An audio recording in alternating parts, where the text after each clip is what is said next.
तो अब जो हम लोग पढ़ने जा रहे हैं आज, ठीक है, उम्मीद है तुम लोग बढ़िया होगे, तैयारी कर रहे होगे, ठीक है। तो क्योंकि क्लास ही हम लोगों की शुरू होने वाली है यूपी टेट और सी टेट वाली, तो सॉरी यूपी टेट और एमपी टेट वाली, सी टेट निकल गया मेरे मुँह से। तो यूपी टेट और एमपी टेट, तो यूपी टेट और एमपी टेट पे दोनों पे एक साथ अगर फोकस करते हुए हम लोग चलते हैं तो जीन पियाजे बहुत ही ज़्यादा इंपॉर्टेंट हो जाते हैं कि 2 नंबर का जीन पियाजे से आता ही आता है। 4 ही मनोवैज्ञानिक है जिनसे हमेशा क्वेश्चन आते हैं, जीन पियाजे, वाइगॉत्स्की, चोमस्की और कोहलबर्ग। जीन पियाजे, कोहलबर्ग, वाइगॉत्स्की, चोमस्की। कोहलबर्ग की वीडियो में डाल चुका हूँ, जीन पियाजे मैं तुम लोगों को पढ़ाने जा रहा हूँ। वाइगॉत्स्की और चोमस्की की आ जाएंगी वीडियो, वो दोनों भी, ठीक है।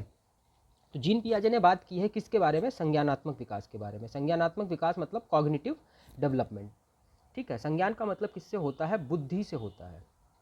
बुद्धि मतलब मेंटल, तो कॉग्निटिव जो हमारा डेवलपमेंट होता है या कॉग्निशन जो होता है वो रिलेट करता है हमारा मेंटल से, ठीक। एक चीज़ और बता दूं कि अगर ये नोट्स आपको चाहिए हो जिनसे मैं पढ़ा रहा हूँ तो वो सारे नोट्स आपको मिलेंगे मेरे टेलीग्राम चैनल पे, और टेलीग्राम की लिंक आपको मिल जाएगी इस वीडियो के डिस्क्रिप्शन में, ठीक है। बाकी पेड टेस्ट सीरीज़ वगैरह अगर आप लोगों को कुछ चाहिए हो तो उसका सारा डिटेल भी आपको टेलीग्राम चैनल से ही मिल जाएगा। और पेड टेस्ट सीरीज़ में मैं आपको बता दूं कि 10,000 प्लस क्वेश्चंस का टेस्ट सीरीज़ है, जो कि चाहो तो आपको मैं 10,000 इकट्ठे भी दे दूंगा, वरना जो टेस्ट सीरीज़ चल रही है उसमें बच्चों को डेली 100 से 150 क्वेश्चंस मिलते हैं प्रैक्टिस के लिए। इस तरीके से वो टेस्ट सीरीज़ चल रही है, ठीक है। चलो जल्दी से शुरू करते हैं बिना किसी समय को बर्बाद किए। तो पियाजे के बारे में जो बेसिक अंडरस्टैंडिंग पियाजे के बारे में हमको लेकर के चलनी है वो ये लेकर के चलनी है। देखो पियाजे ने क्या कहा कि बच्चे नन्हे वैज्ञानिक होते हैं। बच्चे क्या होते हैं? नन्हे वैज्ञानिक होते हैं। तो अब जो वैज्ञानिक होगा वो अपने काम अपने आप करेगा या किसी दूसरे से पूछ के करेगा? तो वैज्ञानिक क्या करता है? अपने आप सारी डिस्कवरी करता है, अपने आप सब कुछ ढूंढता है कि अच्छा ये कीड़ा है, कीड़ा पत्ती पे बैठा है, क्यों बैठा है, कैसे बैठा है, पंखा चल क्यों रहा है, कौवा उड़ क्यों रहा है, चिड़िया उड़ती क्यों है, मछली तैरती क्यों है। तो ये सारी चीज़ें बच्चे के दिमाग में अपने आप ही आती हैं। तो बच्चा नन्हा वैज्ञानिक होता है, क्यों? क्योंकि बच्चा अपनी समझ से दुनिया को देखता है ना। बच्चा अपने हिसाब से दुनिया के बारे में अपनी समझ को विकसित करता है, इसलिए बच्चा हमारा क्या होता है? नन्हा वैज्ञानिक होता है, ठीक। ये किसने कहा? पियाजे ने कहा। तो जो नन्हा वैज्ञानिक होगा वो अपने ज्ञान का निर्माण कैसे करेगा? अपने आप करेगा भाई। जब वो वैज्ञानिक ही है तो अपने ज्ञान का निर्माण अपने आप करेगा। तो ये पियाजे ने हमको बताया। तो पियाजे जो थे वो कौन से थे? वो क्या हो गए? वो कंस्ट्रक्टिविस्ट हो गए, मतलब रचनावादी, ठीक। क्यों? क्योंकि वो बच्चे से कह रहे हैं कि बच्चा अपने ज्ञान का निर्माण भैया अपने आप कर लेता है, बच्चा नन्हा वैज्ञानिक होता है। सॉरी। पियाजे हमारे थे कहाँ के? पियाजे थे स्विट्जरलैंड के, और जो स्विट्जरलैंड का होता है वही स्विस होता है, ठीक। तो पियाजे कहाँ के थे? ये स्विस के थे। और इन्होंने एक चीज़ और कही थी कि बच्चा सोचता बहुत है। ऐसा नहीं है कि कोई बच्चा सोच नहीं रहा है, सारे बच्चे, मतलब जो बच्चे हैं, बड़े हैं, बुजुर्ग हैं, बूढ़े हैं, जवान हैं, ये सारे लोग मात्रा में बिल्कुल बराबर सोचते हैं। बस उनके सोचने का तरीका अलग होता है कि हम किसी और तरीके से सोचेंगे किसी चीज़ को, बच्चा किसी और तरीके से सोचेगा, क्योंकि बच्चे के पास में सोचने के लिए वैसे भी इतना सारा कुछ है, क्योंकि उसको हर चीज़ के बारे में सोचना है कि दरवाज़ा ऐसे बंद क्यों होता है, फ्रिज की लाइट, फ्रिज बंद कर देने पर भी लाइट बंद हो जाती है क्या, ठीक है। ये सारी चीज़ें बच्चे करते रहते हैं। और हो सकता है आप लोगों ने भी बचपन में यही सब किया हो कि जो लाइट का स्विच होता है उसको बीच में रोकने की कोशिश करना कि ये बीच में क्यों नहीं रुकता है, फ्रिज की लाइट बंद क्यों नहीं होती है, फ्रिज में ठंडा होता है तो फ्रिज का दरवाज़ा खोल दो तो पूरा कमरा ठंडा हो जाएगा। तो ये सारी चीज़ें बच्चे सोचते हैं, बस एक अलग तरीके से सोचते हैं। तो बच्चों की सोच जो होती है वो बड़ों से टाइप तो अलग होता है, लेकिन जो मात्रा है वो अलग नहीं होती है। इस पर क्वेश्चन बनते हैं और इस पर भी क्वेश्चन बनते हैं। ये बेसिक अंडरस्टैंडिंग है कि बच्चे को नन्हा वैज्ञानिक किसने कहा। जरूरी नहीं है कि क्वेश्चन ये आए कि बच्चे को नन्हा वैज्ञानिक किसने कहा, लेकिन क्वेश्चन इस तरीके से आ सकता है ना कि निम्नलिखित में से किस मनोवैज्ञानिक ने ये कहा है कि बच्चे अपनी समझ से दुनिया का निर्माण करते हैं, या बच्चे अपनी समझ से समझने की कोशिश करते हैं। तो ये किसने कहा? पियाजे ने कहा। तो आपको लैंग्वेज रटने की ज़रूरत नहीं है, आपको बेसिक अंडरस्टैंडिंग की ज़रूरत होती है कि लैंग्वेज तो 50 तरीके से क्वेश्चन बन जाएगा ना, क्योंकि आप अगर एक लाइन याद करके जा रहे हैं ज़रूरी नहीं है कि वो same to same line paper में लिख के आए, ठीक। तो अब बात करते हैं पियाजे की थ्योरी की, और इनमें कुछ जो बेसिक शब्द हैं पियाजे की थ्योरी में वो हम लोग समझ लें। तो सबसे पहला वर्ड आता है स्कीमा। पहला क्या आता है? स्कीमा। स्कीमा का मतलब क्या होता है कि जैसे ये फोल्डर बने हुए हैं, तो बच्चे के दिमाग में भी ऐसे नॉलेज जो है वो पैकेट्स में रहता है, वो फोल्डर्स में रहता है, कि इसमें कुत्ते के बारे में सारी जानकारी है, इसमें कार के बारे में सारी जानकारी, इसमें सेब के बारे में सारी जानकारी है। कार के बारे में क्या जानकारी है बच्चे के पास में कि कुछ जिसके 4 पहिए होते हैं वो कार होती है और वो तेज़ चलती है। तो वो बस को देख के भी यही समझेगा कि ये भी कार जा रही है। उसके लिए बच्चे के लिए बस भी क्या होती है, एक कार होती है। बस है तो भी कार है, कार तो कार है ही। ठीक है, तो हर 4 पहिए पे चलने वाली चीज़ को वो क्या समझता है, कार समझता है। कुत्ता हर 4 पैर वाला जिसकी एक पूँछ हो, आगे मुँह हो और 2 कान लटके हो, वो कुत्ता होता है। वो गाय का बच्चा देखेगा उसे भी कुत्ता समझेगा, वो बिल्ली को भी देख के कुत्ता ही समझेगा। तो ये सारी चीज़ें क्या होती है, स्कीमा होती है, जो सूचनाओं का पैकेट होता है या बंडल होता है। ठीक है, हमारे दिमाग में पहले से स्टोर मानसिक संरचना, पहले से स्टोर मतलब जन्म के पहले से नहीं, मतलब ऐसा नहीं है कि जन्म लेने से पहले से ही सूचनाएं उसके दिमाग में है। ये सूचनाएं बच्चा स्टोर करता है, फोल्डर बना बना के चीज़ों को अपने दिमाग में डालता है। किसी चीज़ को देखकर जो छवि दिमाग में बनती है वो हमारी क्या होती है, स्कीमा होती है। जैसे एक छोटा बच्चा कौवा को देखता है तो पापा से पूछता है क्या है, पापा ने बताया चिड़िया है। अब वो हर उड़ने वाली चीज़ को चिड़िया समझता है। फिर बड़े होते होते धीरे धीरे उसे पता चलता है कि नहीं, चिड़िया में भी कौवा अलग होता है, तोता अलग होता है। हरे कलर का है तो तोता है, काले कलर का है तो कौवा है। फिर वो कौवा और कबूतर को देख के कौवा समझता है। फिर उसको पता चलता है नहीं, कौवा डार्क ब्लैक होता है और जो कबूतर है वो ग्रे कलर का होता है। तो ये धीरे धीरे उसमें चेंजेस आते हैं, धीरे धीरे वो अपने नॉलेज को क्या करता है, अपडेट करता है। ठीक, अपडेट करने की भी 2 तरीके होती हैं। वो 2 तरीके कौन कौन सी होती हैं, एक होता है आत्मसातकरण, एक होता है समायोजन। आत्मसातकरण मतलब एसिमिलेशन और समायोजन मतलब एकोमोडेशन। ठीक है, और इस तरीके से बच्चा क्या करता है, अपने नॉलेज को अनुकूलित करता है, या फिर एडॉप्टेशन, जो बच्चे का एडाप्टेशन होता है नॉलेज का, वो किस तरीके से होता है। एक तो होता है आत्मसातकरण और दूसरा क्या होता है, समायोजन। समायोजन को हम क्या बोलते हैं, एकोमोडेशन, और आत्मसातकरण को एसिमिलेशन। एसिमिलेशन का मतलब क्या है, देखो एसिमिलेशन से अगर समझो, देखो इसमें सिमिलर वर्ड आ रहा है ना, SIMIL, तो सिमिलर। ये बच्चा क्या करता है, सारी चीज़ों को ऐसे ही भरता चला जाता है अपने दिमाग में कि चिड़िया उड़ रही है, चिड़िया है, पतंग उड़ रही है, ये भी चिड़िया है। तो सिमिलरिटी जोड़ देता है कि सारी चीज़ें एक जैसी ही हैं। तो जब जब बच्चा पुरानी जानकारी में नई जानकारी को बिना किसी चेंज के ऐड कर देता है, विदाउट एनी चेंज, तो ये क्या होता है, एसिमिलेशन। सिमिलर बना के रख दिया तो सिमिलेशन, आत्मसातकरण। और जब एकोमोडेशन, जब मॉडिफाई करेगा, देखो ये मोड आ रहा है, मोड, MOD, तो इसका मतलब क्या होता है, मॉडिफिकेशन। एकोमोडेशन का मतलब क्या होता है, मॉडिफिकेशन। मॉडिफिकेशन का मतलब क्या होता है, चेंज। जब वो चेंज करता है, जब वो कहता है कि नहीं, पतंग तो धागे से बंधी होती है, तो धागे से बंध के उड़ रहा है वो पतंग है, और जो अपने आप उड़ रहा है वो चिड़िया है। समझ में आई बात। हर उड़ने वाली चीज़ चिड़िया नहीं होती है। ये समझने के लिए बच्चा अपने दिमाग में क्या करेगा, समायोजन करेगा या एकोमोडेशन करेगा, मॉडिफाई करेगा अपने नॉलेज को। तो जब बच्चा नई जानकारी के हिसाब से अपनी पुरानी जानकारी को चेंज करता है, पुरानी जानकारी मतलब जो स्कीमा उसके माइंड में बन रखी है उसमें चेंज करेगा, ये हमारा क्या होता है, समायोजन होता है। और एडाप्टेशन होता कैसे कैसे है, एडाप्टेशन इन दोनों के बीच में इक्विलाइब्रियम की वजह से होता है। इक्विलाइब्रियम मतलब संतुलन। इन दोनों के बीच में बच्चा क्या करता है, संतुलन करता है कि कब हमको पुरानी जानकारी में ही नई जानकारी को ऐड कर देना है और कब हमारे पास नई जानकारी को अलग से जगह देनी है। तो इनके बीच में जो हमारा संतुलन होता है उसको हम लोग क्या कहते हैं, इक्विलाइब्रियम कहते हैं। अगर ये चीज़ ना समझ में आई हो तो एक बार दोबारा से बैक करके फिर से इस चीज़ को सुन लो, आराम से समझ में आ जाएगी। फिर जो पियाजे ने हमारी 4 अवस्थाएं बताई थी संज्ञानात्मक विकास की, कि बच्चे का जो संज्ञानात्मक विकास होता है वो कैसे कैसे होता है। तो 4 अवस्थाएं कौन कौन सी होती हैं, सबसे पहली होती है सेंसरी मोटर या संवेदी गामक, इसको हम लोग बोलते हैं S। ठीक है, दूसरी होती है प्री ऑपरेशनल या फिर पूर्व संक्रियात्मक, इसको हम लोग बोल देते हैं P।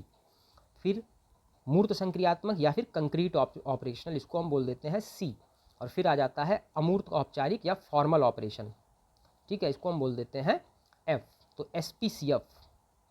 ठीक है, स्पेशल, स्पेशल, SPC से क्या बन गया, स्पेशल फोर्स, है ना, स्पेशल फोर्स, SPCF, है ना। स्पेसिफाई, ऐसे याद कर लो, स्पेसिफाई, है ना, SPCF, स्पेसिफाई। तो पियाजे ने क्या बताया, पियाजे ने बताया स्पेसिफाई। ठीक है, SPCF। तो जो हमारी संवेदी गामक होती है वो 0 से 2 साल तक रहती है। पूर्व संक्रियात्मक हमारी 2 से 7 साल रहती है। मूर्त संक्रियात्मक हमारी 7 से 11 साल रहती है। और अमूर्त संक्रियात्मक या औपचारिक हमारी कब से रहती है, 11 से 15 साल तक रहती है, मतलब 15+ चलती है, ये 18 भी चलती है। तो इस तरीके से ये चलती है। ये 4 अवस्थाएं बताई थी इन्होंने। तो पहली अवस्था की बात करते हैं। पहली अवस्था हमारी होती है संवेदी या गामक अवस्था। तो संवेदी या गामक अवस्था के बारे में बात को मेरी समझो। जैसे हमने जब बाल विकास की अवस्थाएं पढ़ी थी तो हमने पढ़ा था शैशवावस्था। शैशवावस्था हम लोगों ने पढ़ी थी। तो शैशवावस्था जो हमारी है वही तो 0 से 2 साल तक होती है। तो 0 से 2 साल हमारी शैशवावस्था भी चल रही है। और 0 से 2 साल ही पियाजे ने बताया कि हम इसको संवेदी या गामक अवस्था कहेंगे। ठीक है, तो वो वही चीज़ है ना कि नाम अलग है लेकिन बात तो एक ही है ना, रिश्ता वही, सोच नहीं।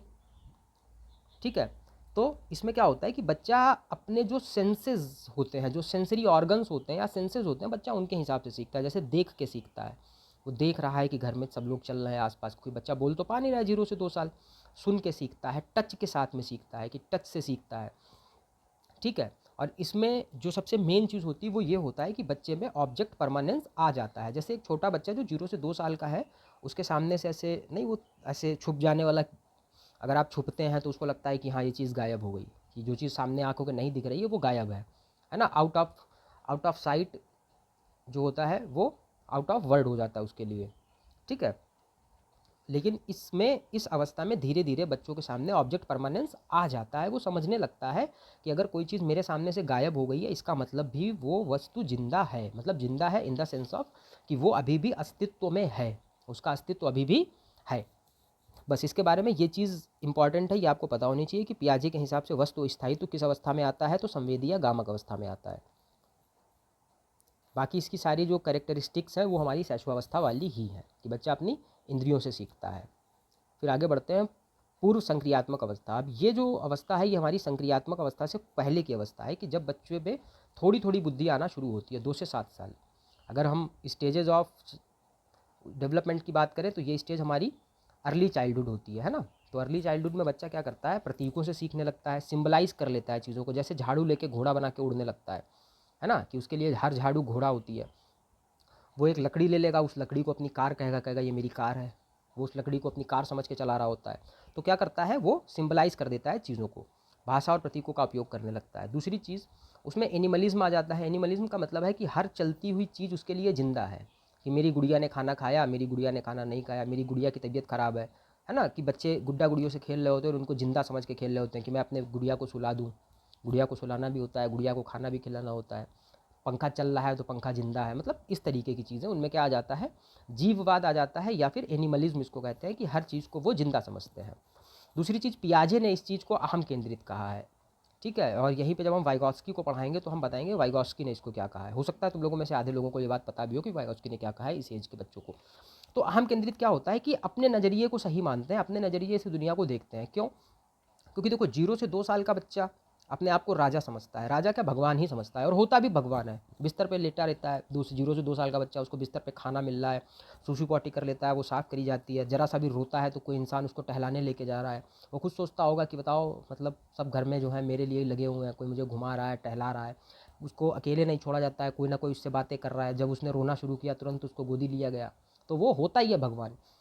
तो और यहाँ पे क्या होता है, जब बच्चा थोड़ा सा बड़ा होता है तब भी जो फैमिली होती है उसका फोकस जो रहता है उसी बच्चे पे रहता है कि हाँ बेटा खाना खा लो, या स्कूल जा लो, नहीं जाना है, अच्छा ठीक है ये कर लो वो कर लो। तो बच्चा अपने नज़रिए को सही मानने लगता है, उसको लगता है कि दुनिया हमारे ही आसपास चल रही है अभी। ठीक, एक ये चीज़ हो गई। फिर एक चीज़ और होती है जो सेंट्रलाइजेशन होता है, ये इंपॉर्टेंट हो जाता है क्योंकि ये अलग अलग डोमेन में तुमको और ज़रूरत पड़ेगा। ये चीज़ याद करना कि 0 से 2 साल में बच्चे में सेंट्रलाइजेशन का जो समझ है वो भी आ जाती है। सेंट्रलाइजेशन का मतलब क्या होता है कि बच्चा किसी एक चीज़ पे फोकस कर पाता है। एक चीज़ पे फोकस करने का मतलब क्या है कि या तो ये ऊंचा है या तो ये चौड़ा है। किसी एक क्वालिटी को देखता है बच्चा कि या तो कोई चीज़ तेज है या तो कोई चीज़ बड़ी है। समझ में आ रही बात कि मैं क्या कह रहा हूँ? कि बस और कार में कंपैरिजन कराओगे तो वो किसी एक चीज़ के बेस पे ही कंपैरिजन करेगा कि बस बड़ी या कार छोटी है, या स्पीड के तो स्पीड का ही देखेगा कि नहीं कार तेज़ चलती है बस धीमे चलती है। वो बाकी कैरेक्टरिस्टिक्स के साथ में उसका कंपैरिजन नहीं कर पाता है। जैसे कोई दो चीज़ें अगर हम बच्चे को देते हैं तो उसको ये समझ में नहीं आता है कि हमारे पास में कंपेयर करने के लिए 10-12 क्वालिटीज़ भी हो सकती हैं। वो किसी एक क्वालिटी पे फोकस करके वो काम करता है। तो इस चीज़ को हम क्या बोलते हैं, इसी चीज़ को हम केंद्रीकरण या सेंट्रलाइजेशन कहते हैं। एक समय में केवल एक ही विशेषता पर या एक ही कमी पर ध्यान देता है कि दो बुरी चीज़ों में से ये चीज़ ज़्यादा बुरी है, भले उसके बुरे होने के अलावा उसकी कुछ अच्छाइयाँ भी हों, या अच्छे होने के अलावा उसकी कुछ बुराइयाँ भी हों। ठीक है, ये कब आता है? ये हमारा पूर्व संक्रियात्मक अवस्था में आता है। आगे बढ़ते हैं, इसके बाद में हमारी आती है मूर्त संक्रियात्मक अवस्था। मूर्त संक्रियात्मक अवस्था, जिसको पियाजे ने मूर्त संक्रियात्मक अवस्था कहा है, जब हम लोगों ने स्टेजेस ऑफ चाइल्डहुड पढ़ी थी तो हमने इसी को क्या कहा था, हमने इसको लेटर चाइल्डहुड कहा था, है ना। लेटर चाइल्डहुड में ही हमारी तार्किक चिंतन का शुरुआत हो जाती है। तार्किक चिंतन का मतलब होता है किसी चीज़ के बारे में सोचना, है ना, किसी भी चीज़ के बारे में सोचना। लेकिन ये सोचता किन चीज़ों के बारे में है इस एज में? इस एज में वो मूर्त वस्तुओं के बारे में सोचता है। मूर्त मतलब जो कंक्रीट वस्तुएं हैं जो उसको सामने दिखाई दे रही हैं, ठीक है। यहाँ पे बच्चा अमूर्त चीज़ों के बारे में नहीं सोच सकता है। ये नहीं सोच सकता है कि हाँ, जो सोलर सिस्टम है वो इस तरीके से वर्क करता है, उसमें बीच में कहीं पे सूरज है, उसके बाद में बुध है, शुक्र है, पृथ्वी है, मंगल है। इस तरीके से वो नहीं सोच पाता है। वो सिर्फ उन चीज़ों के बारे में सोच पाता है जो उसको सामने उसके दिखाई दे रही होती हैं, ठीक है। इसकी वजह से क्या क्या होता है मूर्त वस्तुओं के बारे में सोच लेने से? बच्चे में रिवर्सिबिलिटी का गुण आ जाता है। रिवर्सिबिलिटी मतलब अगर 3 + 2 5 होता है, तो अगर 5 में से 3 कम कर दें तो 2 बचेगा। इसीलिए एफएलएन में भी ये कहा गया कि बच्चे को इस एज पे न्यूमेरिकल एबिलिटी आनी चाहिए, क्या क्या आने चाहिए, उसके गोल डिसाइड किए गए, ठीक। संरक्षण, कंजर्वेशन भी आ जाता है। कंजर्वेशन का मतलब है बच्चा साइज पे फोकस ना करके उसके अंदर के मटेरियल पे फोकस करने लगता है कि ज़रूरी नहीं है कि ये ग्लास जो चौड़ा है इसमें ज़्यादा पानी हो सकता है लंबे ग्लास में भी ज़्यादा पानी हो सकता है, कि अगर साइज चेंज हो जाता है या शेप चेंज हो जाती है फिर भी जो क्वांटिटी है वो चेंज नहीं होती है। ये क्या होता है, इसको हम क्या बोलते हैं, इसी को हम कंजर्वेशन बोलते हैं, ठीक। फिर आता है सकर्मक परिणाम। सकर्मक परिणाम का मतलब क्या होता है कि जैसे दो चीज़ें हमारे पास में है, एक ए है और एक बी है और एक सी है। अगर ए बड़ा है बी से और बी बड़ा है सी से तो बच्चा ये समझने लगता है कि ए सी से भी बड़ा होगा, है ना। कि अगर ए बड़ा है बी से और बी बड़ा है सी से तो इसका मतलब ए सी से भी बड़ा हो गया ना। तो ये बच्चा इस एज में समझने लगता है मूर्त चीज़ों को देख के, ठीक। इसके बाद की जो स्टेट होती है वो हमारी स्टेज होती है अमूर्त संक्रियात्मक। अमूर्त संक्रियात्मक में क्या होता है कि यहाँ पे बच्चा सब कुछ सोचने लगता है, ठीक है। सब कुछ मतलब जो चीज़ें उसके सामने है वो भी समझने लगता है, जो नहीं है वो भी समझने लगता है। जैसे गैलेक्सी का फिगर बना हुआ है, गैलेक्सी को समझ रहा है कि किस तरीके से डिस्ट्रीब्यूशन होता है स्टार्स का, प्लैनेट्स का, =mc², ये अपने आइंस्टीन जी ने दिया था, ठीक है। बाकी सारी चीज़ें भी वो समझने लगता है। अमूर्त चिंतन मतलब उन चीज़ों के बारे में सोचना जो भौतिक रूप से सामने नहीं है, जो हमें नहीं भी दिखाई दे रही हैं, फिर भी हम उनके बारे में विजुअलाइज करना सीख जाता है बच्चा। विजुअलाइज पावर मतलब विजुअलाइजेशन पावर उसकी बढ़ जाती है। दूसरी चीज़ जो आती है वो निगमनात्मक तर्क आने लगता है बच्चे में। निगमनात्मक तर्क का मतलब क्या है कि अगर हम बच्चे को नियम बता दें तो उसको नियम समझ में आते हैं। अभी से पहले बच्चे को हम किस तरीके से पढ़ाते थे, हम उदाहरण दे के पढ़ाते थे। पहले बच्चे को उदाहरण देते थे, फिर उदाहरण से हम नियम की तरफ आते थे। लेकिन अब क्या है कि इस एज में हम बच्चे को अगर डेफिनेशन नाउन की बता देते हैं, उसके बाद में उसके एग्जाम्पल देते हैं तो बच्चा समझ जाता है ना, कि नियमों से उदाहरणों की ओर चलने लगता है और हाइपोथेसिस बनाने लगता है। परिकल्पना, हाइपोथेसिस बनाना मतलब यही अमूर्त चिंतन करना। तो ये बात समझ में आई ना कि बच्चे को संज्ञा की परिभाषा बता के फिर उदाहरण बताओ तो समझ में आ जाएगा। लेकिन इससे पहले क्या होता था कि हम बच्चे को पहले बताते थे कि अच्छा ये क्या है, ये जैसे राम है, ये कमल है, ये मेज है, तो ये सारे जो जो भी नाम होते हैं वो सारे के सारे संज्ञा होते हैं। इस तरीके से बच्चे को बताते थे। लेकिन यहाँ पे क्या होता है कि वो नियम से तर्क की तरफ, नियम से उदाहरण की तरफ भी सोच सकता है, सोचने लगता है। फिर इसके बाद हमारा आता है पियाजे का बिल्कुल लास्ट में बिल्कुल क्या है,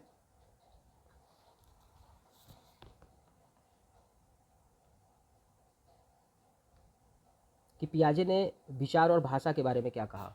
तो विचार और भाषा के बारे में पियाजे का जो कॉन्सेप्ट था वो एकदम क्लियर था। कि पियाजे ने बताया कि जो विचार है वो पहले आए हैं। क्यों? क्योंकि भाषा तो बच्चा कोई भी सीख सकता है। मतलब कोई ज़रूरी नहीं है कि बच्चा हिंदी में ही सोचे, इंग्लिश में, किसी भी लैंग्वेज में बच्चा सोचेगा वो तब सोचेगा जब उसको लैंग्वेज समझ में आएगी। लेकिन अगर उसको किसी को कोई लैंग्वेज नहीं आती है तो क्या उसके दिमाग में थॉट्स भी नहीं आते होंगे। तो पियाजे का सिर्फ इतनी सी बात थी कि बच्चों में विचार पहले आते हैं और भाषा बाद में सीखता है। दूसरी चीज़ पियाजे ने हमसे एक बात कही थी कि जो विकास होता है वो असतत होता है, डिसकंटिन्यूअस होता है। अभी तक हम लोग ये पढ़ते आ रहे थे कि विकास एक क्रम में होता है, विकास निरंतर चलने वाली प्रक्रिया है, कंटिन्यूअस प्रोसेस है, लाइफ टाइम चलती है।